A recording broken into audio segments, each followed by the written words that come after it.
generous introduction.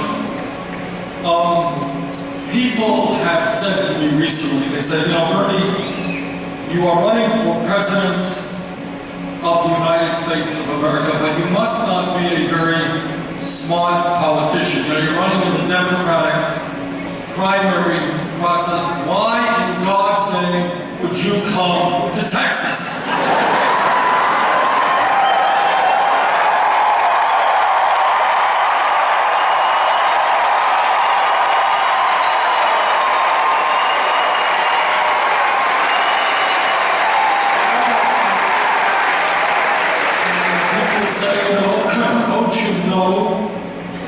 Texas has a conservative Republican governor, two Republican senators, vast majority of the congressional delegation for Texas is conservative Republican. The legislature is overwhelmingly Republican. Don't you know, Bernie, this is a conservative Republican state. And my answer to those questions is, yes, I do know that this is a conservative Republican state, and that is exactly why I am here.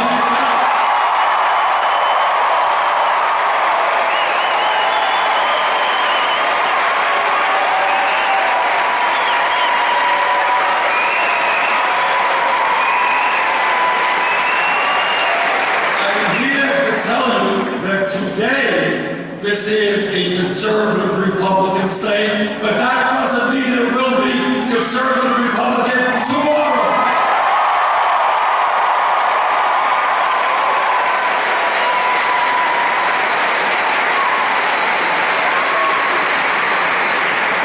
And with the energy I see in this room, it may be sooner than tomorrow.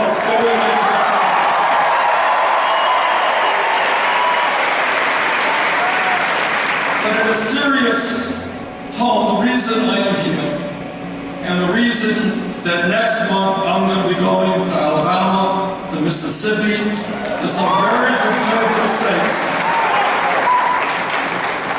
is for a couple of reasons. First of all, it is wrong for the Democratic Party, in my view, to surrender half of the states in America.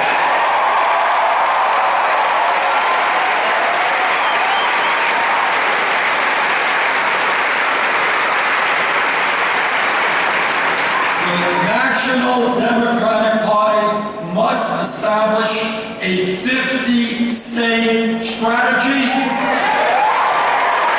including the state of Texas, and start putting the Republicans on the defensive.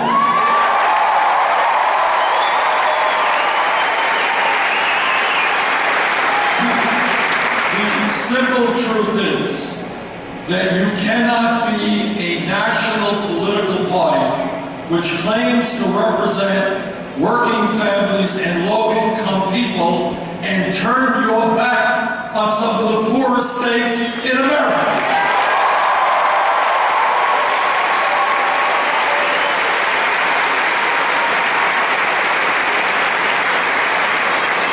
I'm here to tell you that when 26% of the children in Texas live in poverty, we are not going to abandon those kids.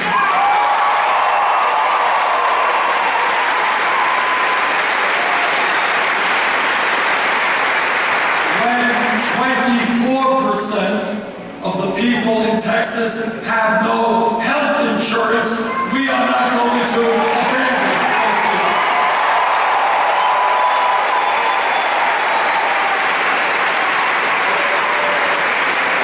When 168,000 people in Texas are incarcerated, we are not going to abandon them.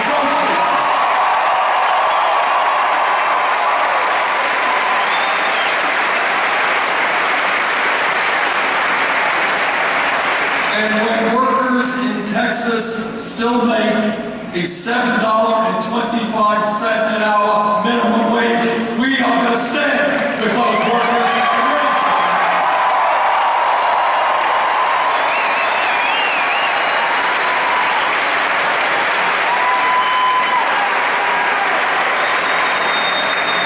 As Claude mentioned to you, I've had a long political career, and throughout my political life, I have taken on virtually every powerful special interest in this country.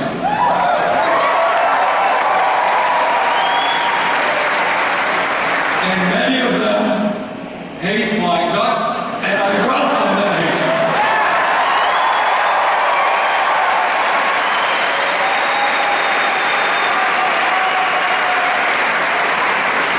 But this is what I do not like, and that is in your state and in my state, and in states all over this country, we continue to have working class and low income people voting against their own best interests.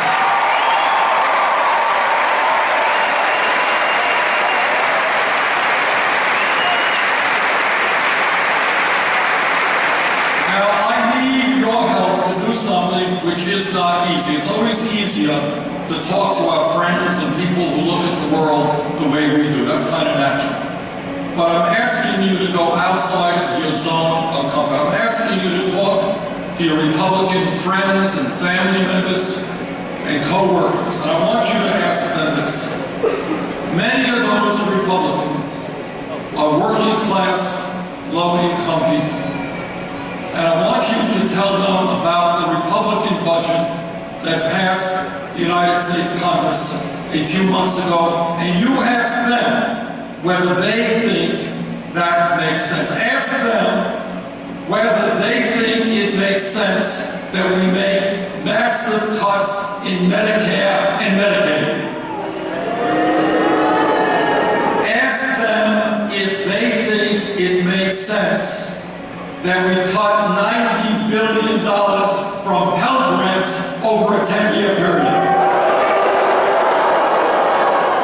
At a time when millions of families in my state here in Texas are struggling to put food on the table, the Republican budget made billions of dollars in cuts in nutrition programs, including the WIC program, a program for low-income pregnant women. Ask them if they think that makes sense. And then ask them whether it makes sense to support a Republican Party which is determined to send their jobs to low-wage countries around the world. And then on top of all that, the Republican budget gave hundreds of billions of dollars in tax breaks to the top two-tenths of 1%. So our job is to reach out to our Republican brothers and sisters, working class people and middle class people, and get their heads right so they don't keep voting for people who are working day and night against their interests and their kids' interests.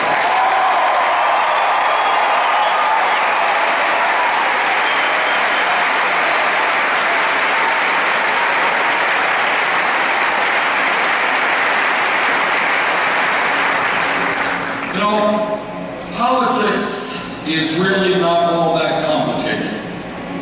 Media makes it a little bit complicated, but it really is not. What politics in a democratic society is about is a people coming together and saying, okay, what are our problems? How do we resolve them? Politics is not a baseball game about how much money this or that candidate raises. It is not a soap opera about somebody's personal life. It is not a flip coming off of this podium. I will have full knowledge that will be on the front page of the paper. What politics is about is determining how we go forward to improve the lives of our people.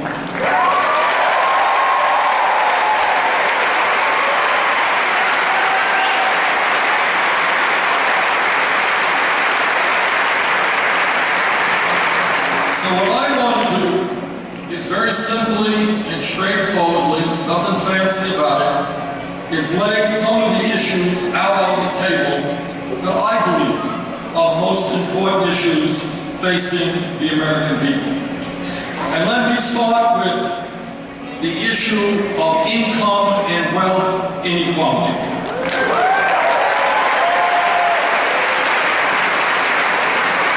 Now this, in fact, is an issue that I've been talking about for many years, and I'm happy to see more discussion about this issue.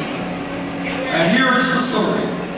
Today in the United States of America, we live in the wealthiest country in the history of the world. But very few people understand that because almost all of the wealth rests in the hands of a very few people.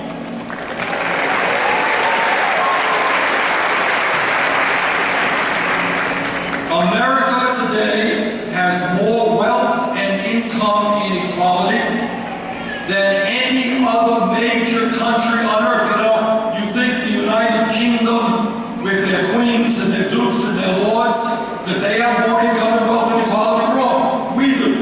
And it is worse today. The gap between the very, very rich and everybody else is wider today than at any time since 1928. The issue of income and wealth inequality, when you think about it, is the great moral issue of our time. It is the great economic and political issue of our time. Now here's why it is a great moral issue of our time.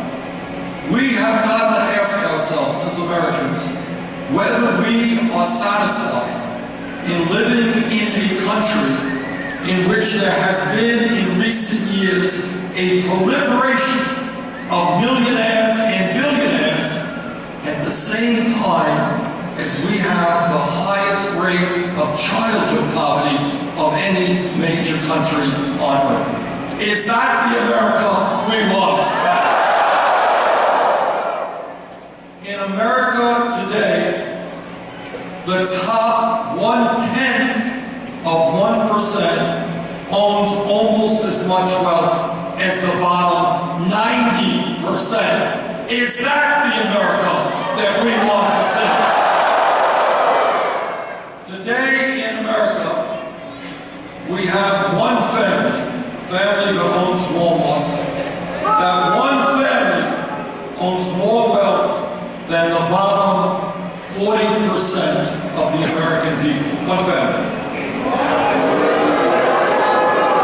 In the last 2 years, the wealthiest 14 people in this country, wealthiest 14 people, saw an increase in their wealth of $157 billion, more wealth than is owned by the bottom 130 million Americans. In my view, that is not what this country should be looking about, and together, you and I are going to change that.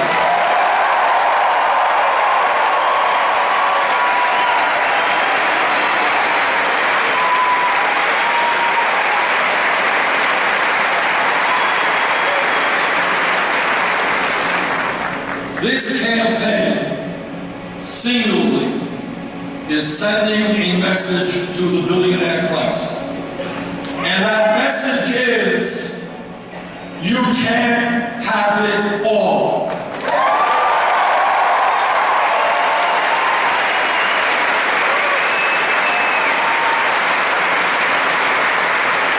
You cannot get huge tax breaks.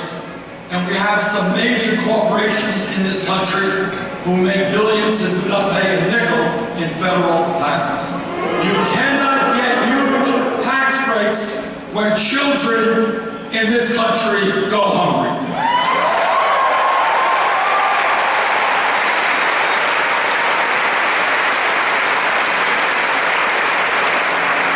You cannot continue to send our jobs to China when millions of people in this country desperately need work.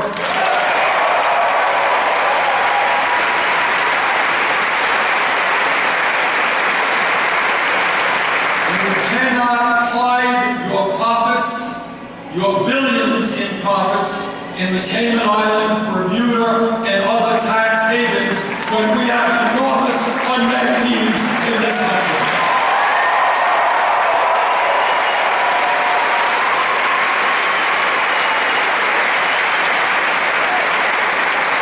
And what we are telling the billionaire class as loudly and as clearly as we can, their greed has got to end. Their greed is destroying this country, and we are going to end their greed for them.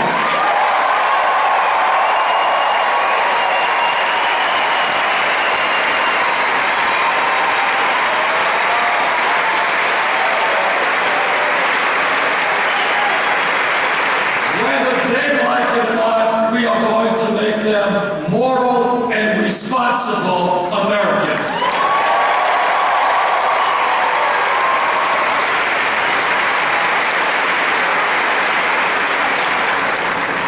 But the issue that we face economically is not just the grotesque level of income and wealth inequality. Every month, a report comes out from the federal government talking about unemployment.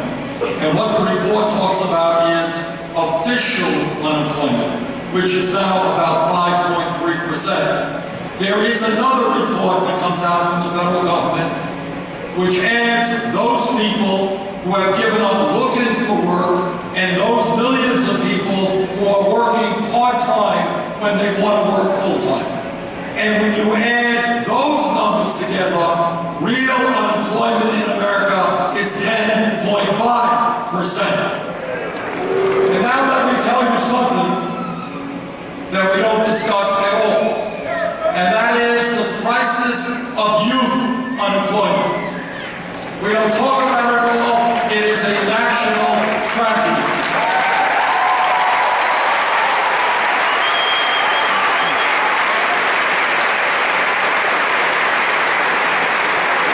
Today, in America,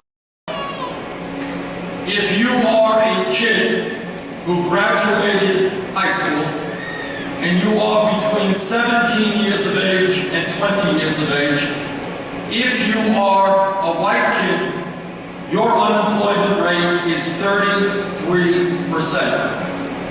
If you are an Hispanic kid, your unemployment rate is 36%. If you are an African American kid, your unemployment rate is 51%. In other words, we are turning our backs on an entire generation of young people. And if anybody thinks that that reality of outrageously high unemployment is unrelated to the fact that we have more people in jail than any other country on earth, you would be mistaken.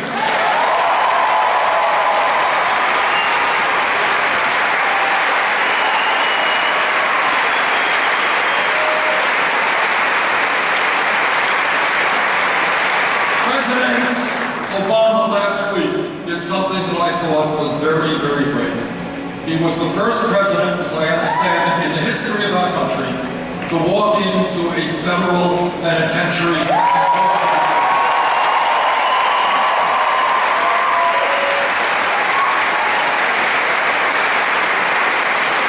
And the reasons he did that were, first of all, to point out how many of our people are in jail.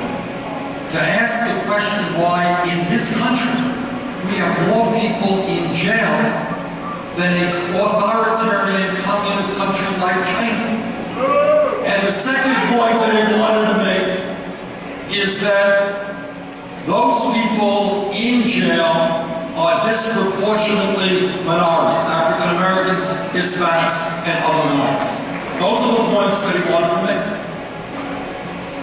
In my very strong opinion, when we see so many of our young people hanging out on street corners without the education they need, when we see so many of our people in jail, To me, it makes eminent sense that we should be investing in jobs and education rather than jails and incarceration.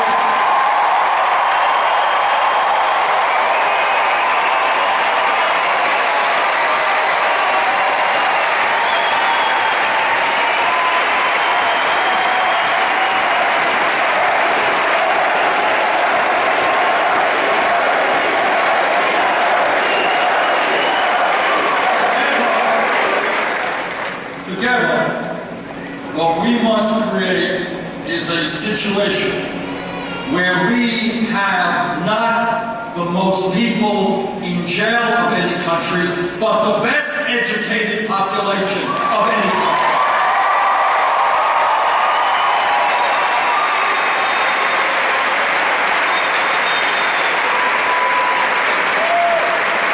But when we talk about the economy, we're not just talking about the grotesque level of income and wealth inequality. We're not just talking about unemployment and youth unemployment. We are also talking about the reality that in Texas, in Vermont, all over this country, millions of people are working for extraordinarily low wages. So let me be as clear to you as I can. When we have, throughout America, people working not just one job, but 2 jobs, 3 jobs, because the wages they're making are not enough for them to adequately take care of their families. What we must understand is that the federal and Texas minimum wage of $7.25 an hour is a starvation wage which must be raised.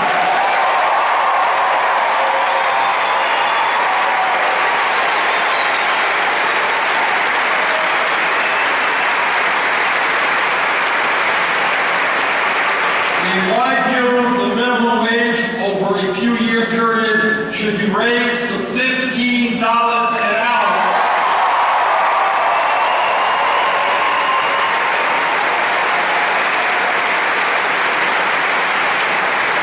It is not a radical idea to say that if somebody in America works 40 hours a week, that person should not be living in poverty. That's not a radical idea.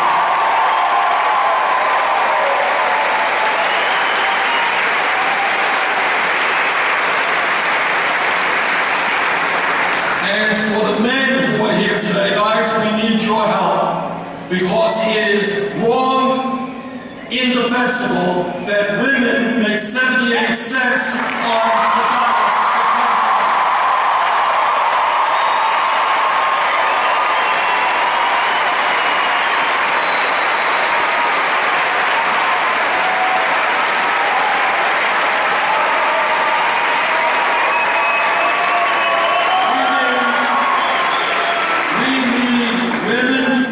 To be earning the same amount as men, and that is why we need to pass pay equity legislation.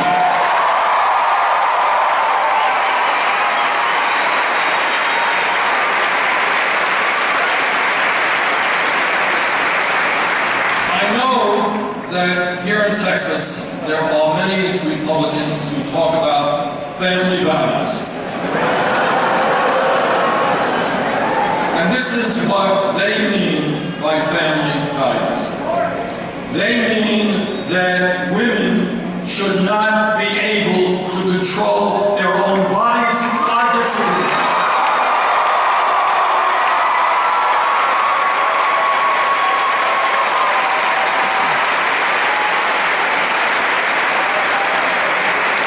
They mean, if you can believe this, it's hard to believe, but it's true, that women should not be able to buy the contraceptives they need. I disagree.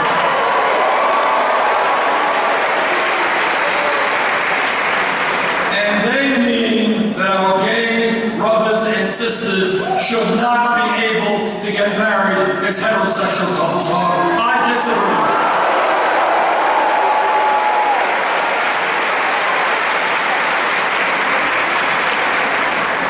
But let me tell you what I think are real family values. Values based on love,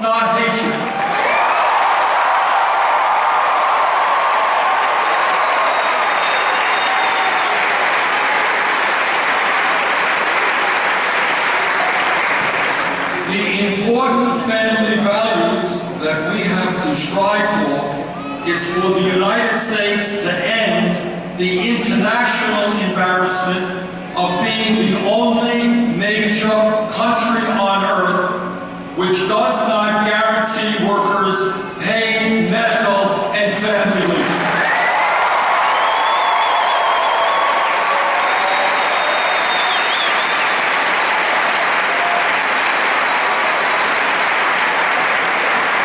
Now, in Texas today, in Vermont today, all over this country, women are giving birth to babies.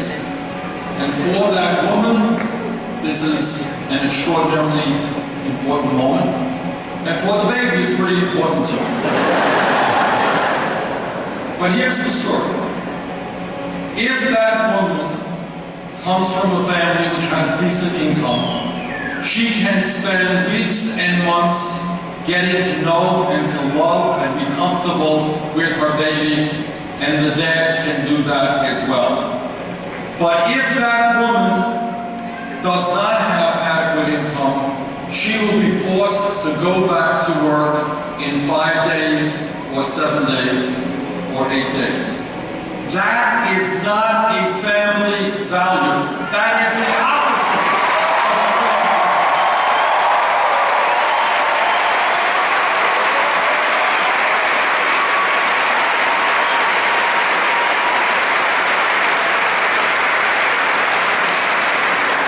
And that is why I will fight for 12 weeks of paid family leave.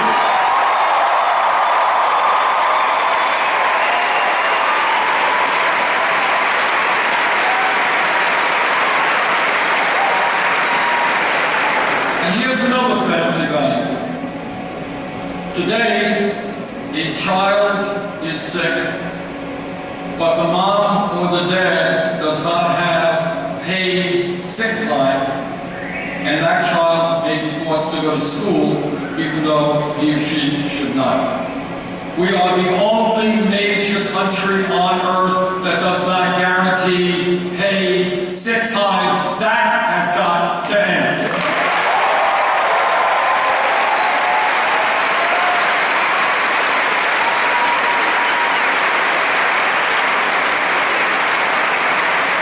Some of you may have heard a few weeks ago that Jeb Bush believes that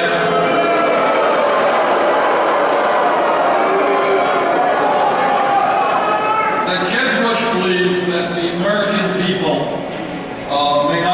should be working hard, should be working longer hours. Apparently Governor Bush does not know that the American people today, as a result of the collapse of our middle class, are working the longest hours of any major country on earth.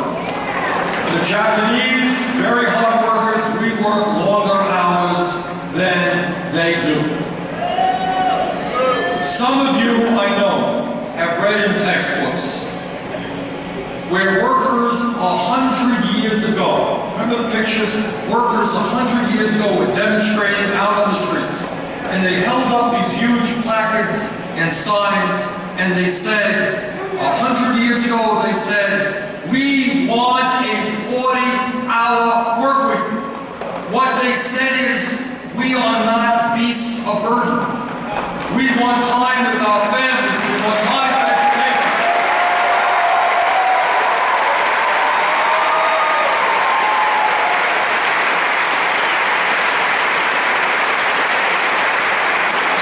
That is what they said 100 years ago. And today, with all of the new technology, with all of the increase in worker productivity, 85% of working men and 66% of working women are working more than 40 hours a week.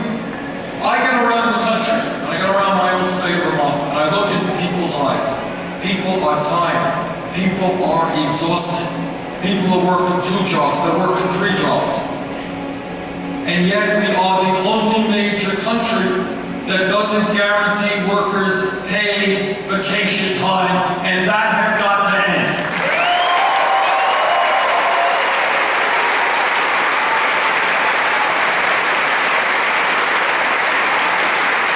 People deserve some time to spend with their kids and their family. They don't have to work all of the time.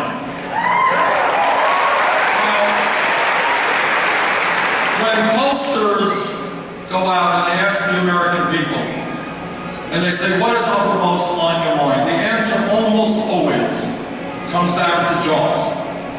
That's what people say. What's on your mind? Jobs. Why is that? Well, because if you are 55 or 60, you're worried that you could be fired tomorrow and have somebody replace you at half your age and half the wages. If you are a young person, graduating high school or college, you know how hard it is to find a job. If you're a worker going into a factory, you worry that your boss may tell you tomorrow, well, I'm sorry, we're going to shut down and we're moving to China. The truth is that we need in this country a massive federal jobs program to create millions.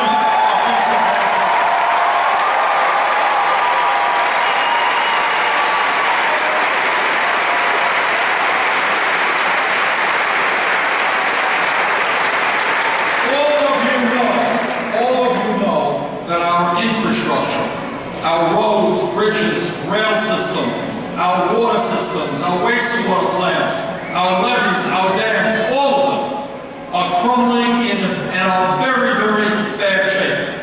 The American Society of Civil Engineers tells us we need to invest over $3 trillion on our infrastructure.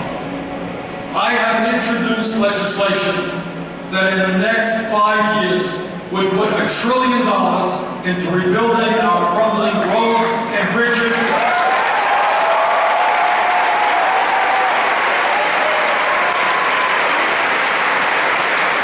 And that legislation would create 13 million decent paying jobs.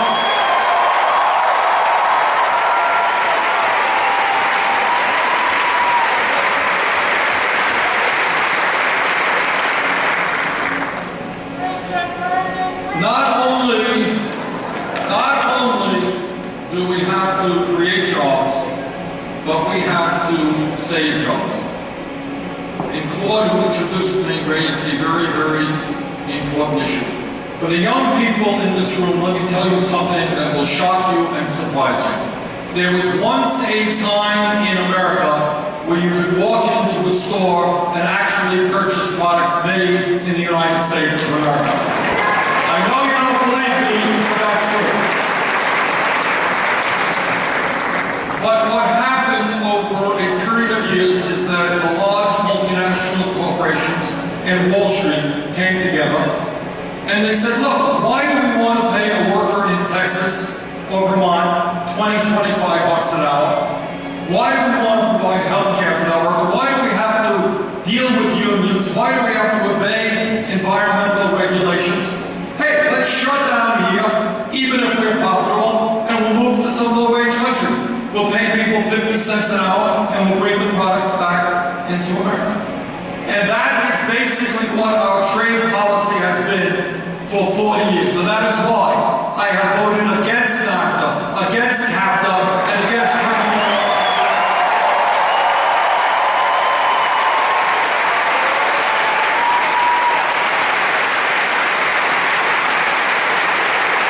And as Claude indicated, that is why I will continue to help lead the opposition against this Trans-Pacific Partnership.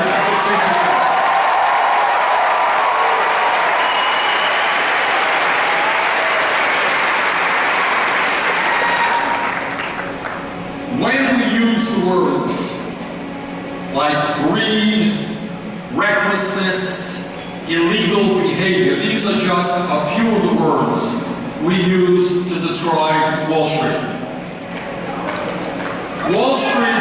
Wall Street today, the 6 major financial institutions on Wall Street have assets today of about $10 trillion. That is equivalent to 60% of the gross domestic product of the United States of America. As all of you remember, in 2007, 2008, the greed of Wall Street, the illegal behavior of Wall Street, drove this country into the worst economic downturn since the Great Depression of the 1930s. Millions of people lost their jobs, lost their homes, lost their life savings. Today, many of these very same Wall Street institutions are bigger now than they were when we bailed them out because they were too big to fail. In my very strong opinion, we have got to bring back legislation called Glass-Steagall.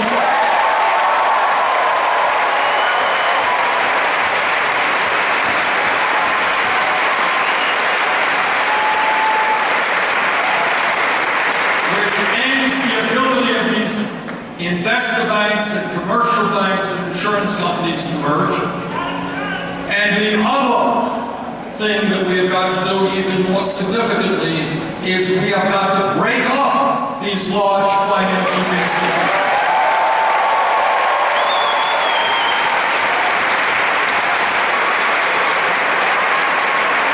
If a bank is too big to fail, in other words, if a bank needs to be saved and bailed out by the taxpayers of this country, if that bank is too big to fail, that bank is too big to exist.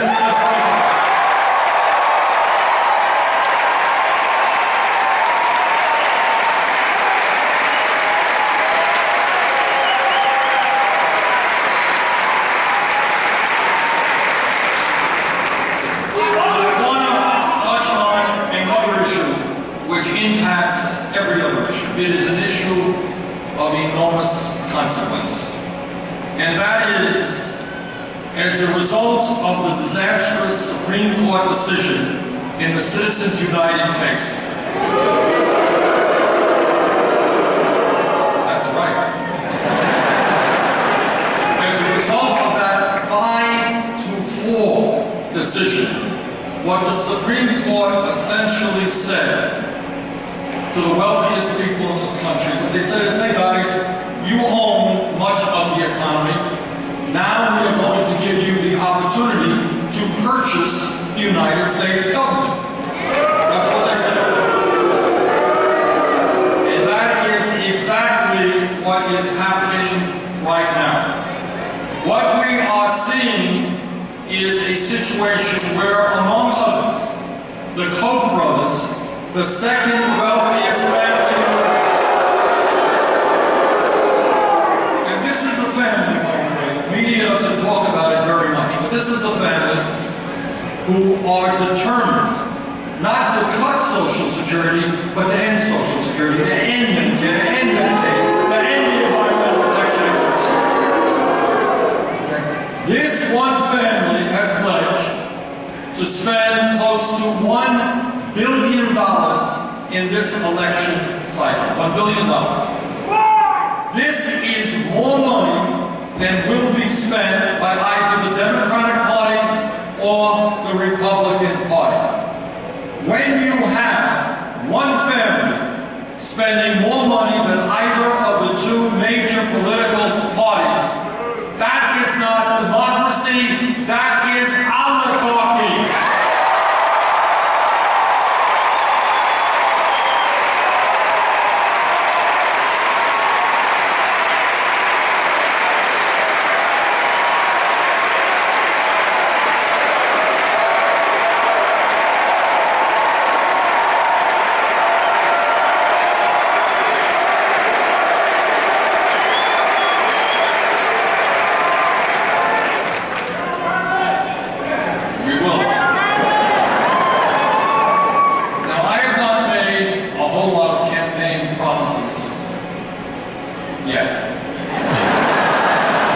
But here's one I have made, and I repeat to you, that any nominee that I make to the United States Supreme Court will in fact have to pass a litmus test.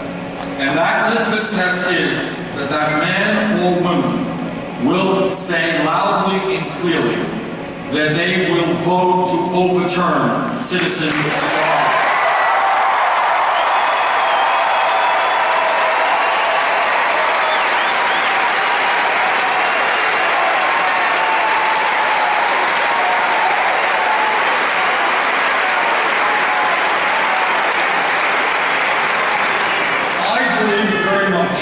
I come from a small state which every year has town meetings where people come out, a few hundred people come out, and they argue about the school budget, or how much they're going to spend on the roads. Everyone raises their hand. It's called one person, one vote. That's what I believe in.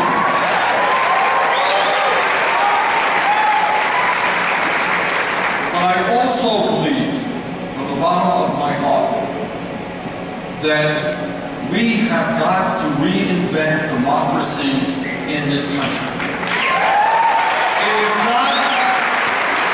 It is not acceptable to me, and I hope to you, that in the last election, 63% of the American people did not vote.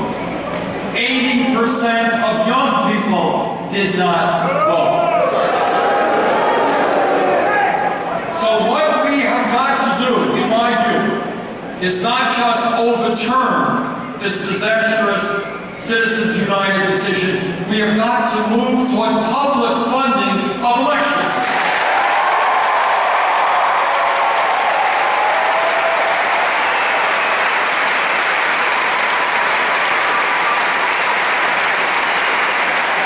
What we have today is a corrupt campaign finance system.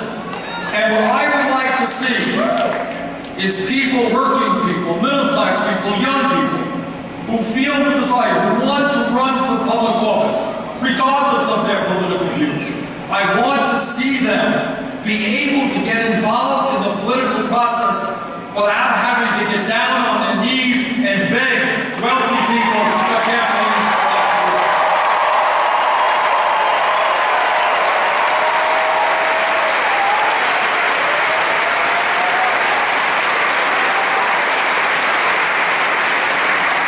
The situation is so bad today that if you read some of these campaign finance reports coming out for the candidates, most candidates are in a situation where the super PACs controlled by the millionaires are raising more money and having more influence over the campaigns than the candidate himself or herself. That is not what American democracy is supposed to be about.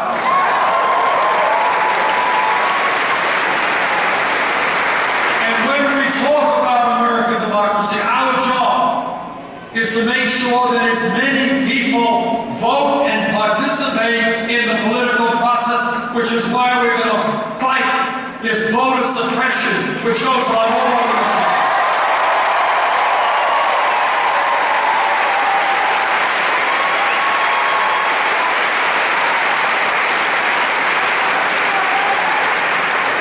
When we talk about major issues, clearly one of the major issues we face is the reality that we live in a very competitive global economy.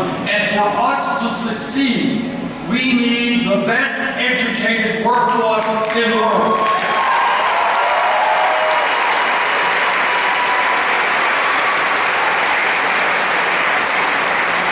And here is the absurd situation in which we are now living. In America today, there are hundreds of thousands of bright, young, qualified people. Young people who desperately want to go to college, who are qualified to go to college, but can't go to college because their family does not have enough money. That's wrong.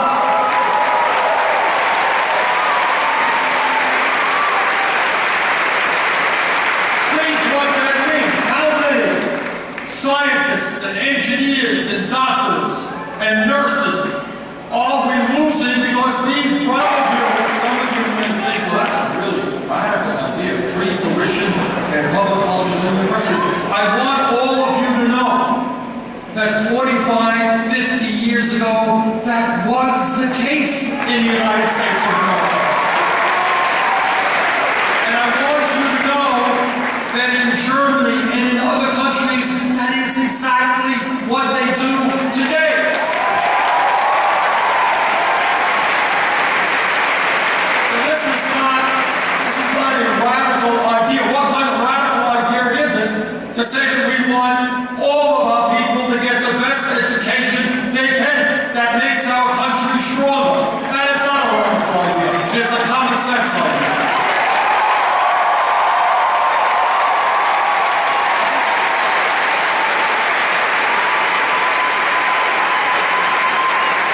say, well, Bernie, that's an interesting idea, but it's an expensive proposition.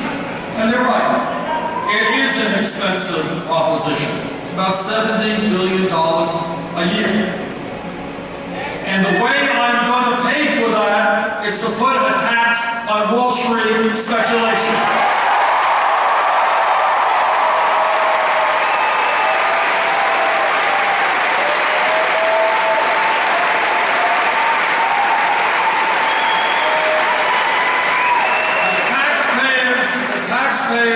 Of this country bailed out Wall Street when they needed help. Now it is their time to help them.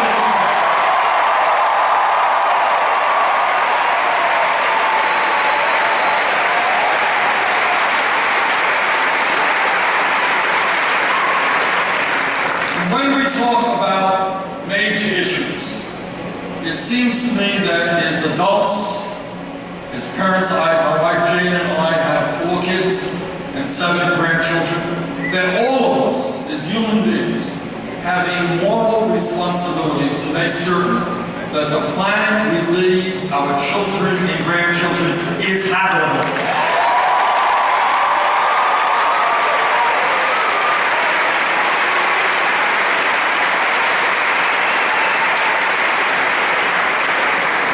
The scientific community has spoken in a virtually unanimous voice. And what they have told us is that climate change is real, it is caused by human activity, it is already causing devastating problems in our country and around the world, and if we do not boldly and aggressively transform our energy system, the situation will get much worse. What they tell us is if we do not successfully combat climate change, that by the end of this century, the planet Earth will be between 5 and 10 degrees Fahrenheit warmer than it is today. And that means more drought, more floods, more extreme weather disturbances, more acidification of the ocean, more rising sea levels, and what the CIA and Department of Defense tell us is that if peoples around the world do not have the water they need, do not have the land they need to grow their crops, that reality will cause international conflict, a major national security issue. In my view, we must lead the world and work with other countries in transforming this planet's energy system away from fossil fuel to energy efficiency.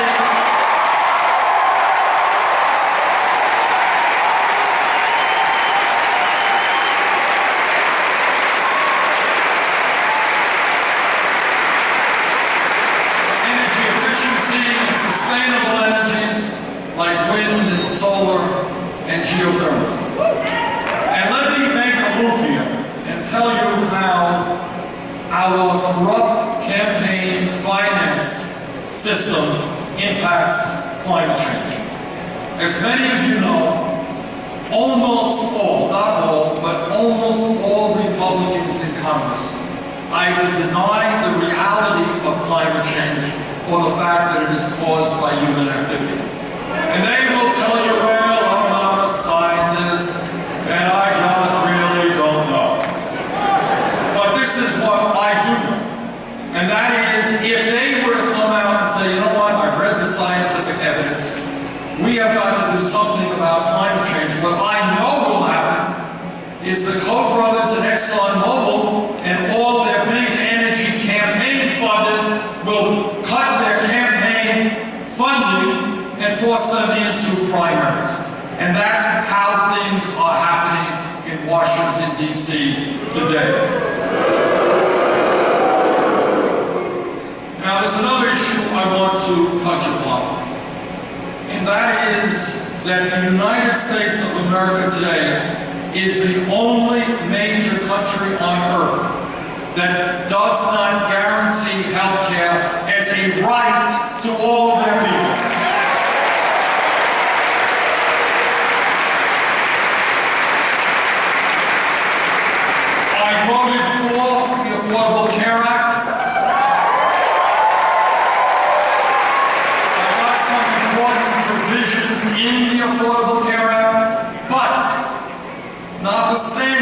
Affordable Care Act.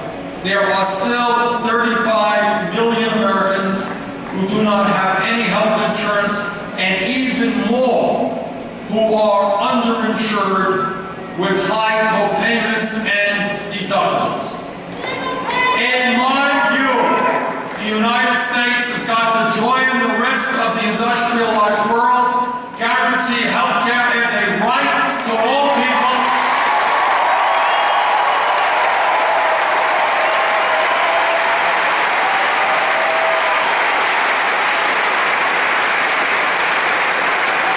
and do it through a Medicare for all single-payer program.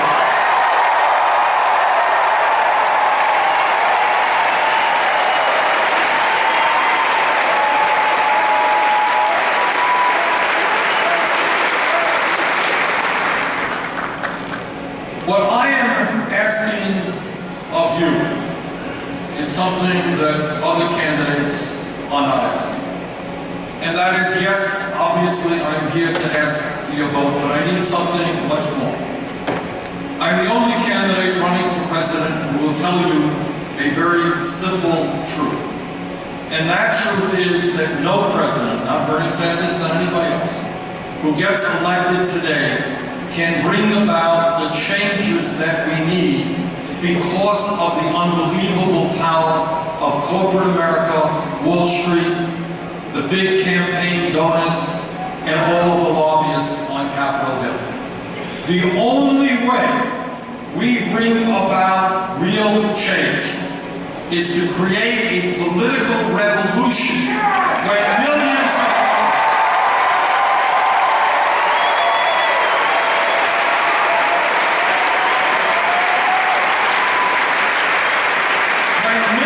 of people stand together and say loudly and clearly that this country belongs to all of us, all of us. It belongs to that hungry kid in Texas. It belongs to that single mom in Vermont. It belongs to the postal worker in Connecticut. It belongs to all of us, and not just a handful of billionaires who now believe that this country simply belongs to them. So what I need from you is to get involved in the political process in a way that we have never seen before. Now, our campaign is doing really, really good. We have hundreds of thousands of people who have made campaign contributions. You know what the average contribution is? $35. $35.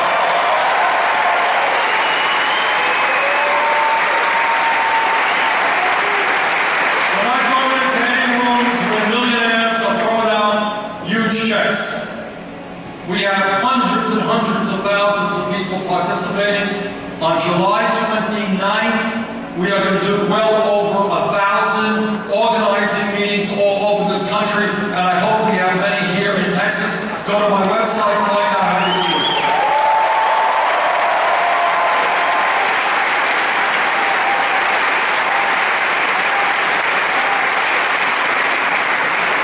We will win and transform America when we do exactly the opposite of what the Republicans do. What the Republicans historically do, and they do it successfully. This is what they do. They divide whites from blacks. They divide men from women. They divide native-born Americans from immigrants. They divide straight people from gay people. That's how they work. Our job is to bring people together.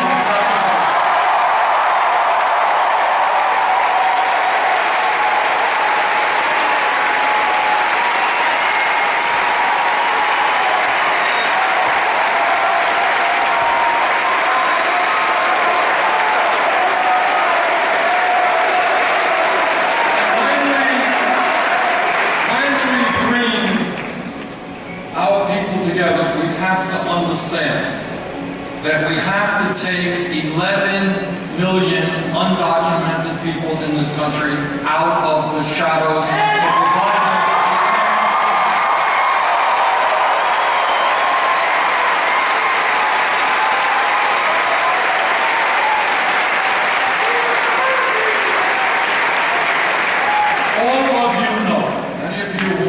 history, I know you have, that one of the great stains, not only in the history of America, but throughout the world, this is not just an American problem, is racism.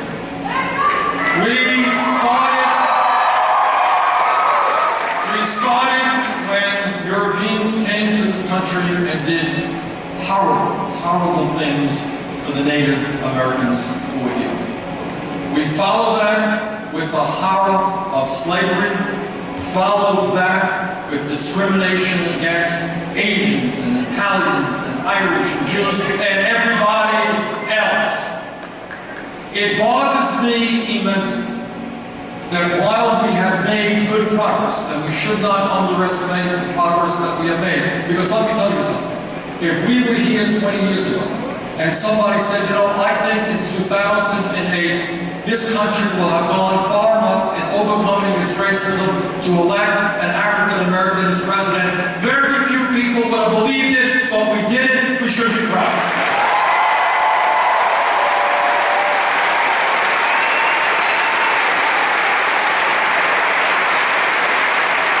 We should be proud that increasingly we look at people based on, as Martin Luther King Jr. reminded us, not on the color of their skin or the country they came from, but on their character, on the quality of their lives.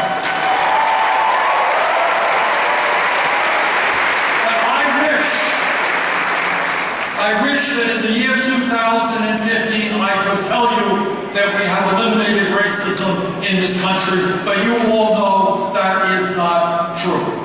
You all know that you have heard remarks from a presidential candidate which are nothing less than racist and revolting.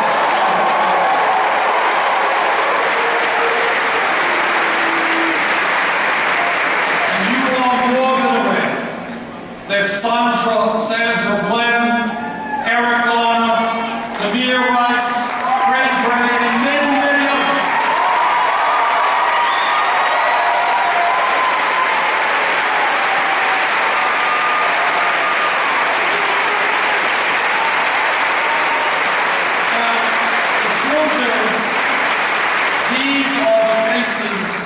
that you have heard about recently, but anyone here who thinks this has not been going on decade after decade would be very, very wrong. And our job right now is to make it clear that it is unacceptable that police officers or anybody else act against the law, beat up people, or kill people. If they do that, they have got to be held accountable.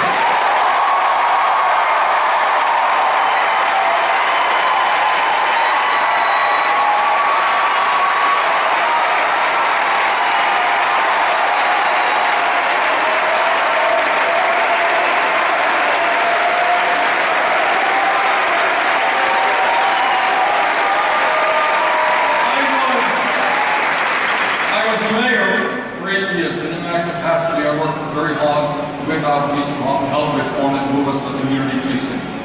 We want police departments all over this country who are part of their communities, not perceived as oppressors in their communities.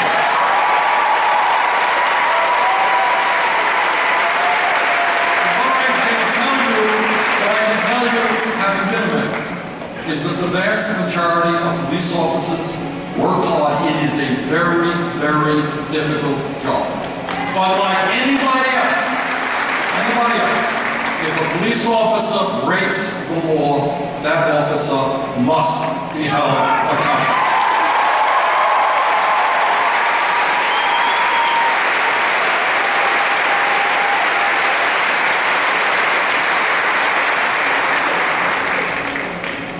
Let me conclude by saying this. As I mentioned earlier, we are the wealthiest country in the history of the world. And what that means is I want you guys to be thinking big, not small. Don't get into this worldview of debating whether we cut education by 2% or 6%, whether we throw 3 million people off health care or 12 million people off health care. That is not the debate we should be having. The debate we should be having is how we create a country that works well for all of our people.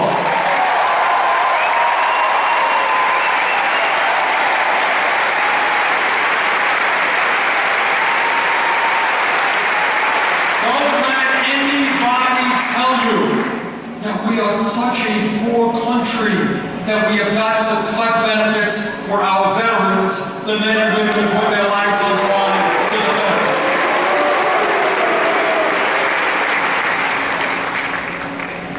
We can live in a country, and I mean this from the bottom of my heart, where every man, woman, and child has health care as a right.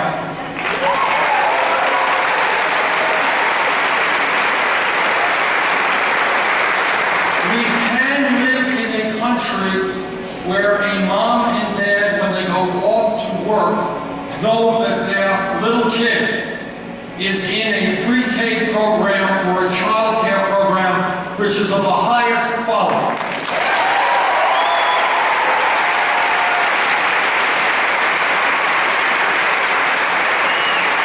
My Republican colleagues tell us that we should cut Social Security for the elderly and the disabled.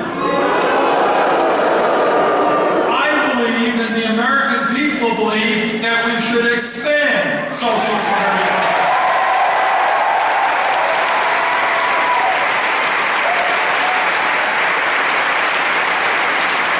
My Republican colleagues think we should give tax breaks to billionaires and large corporations.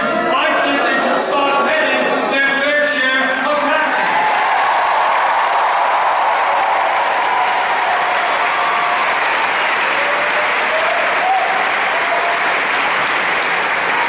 Now, it is absolutely true that the Koch brothers and the other billionaires have unlimited, and I use that word advisedly, unlimited sums of money to play with and put into the political process. On the other hand, we have something that they do not have. They may have the money, but we have the people.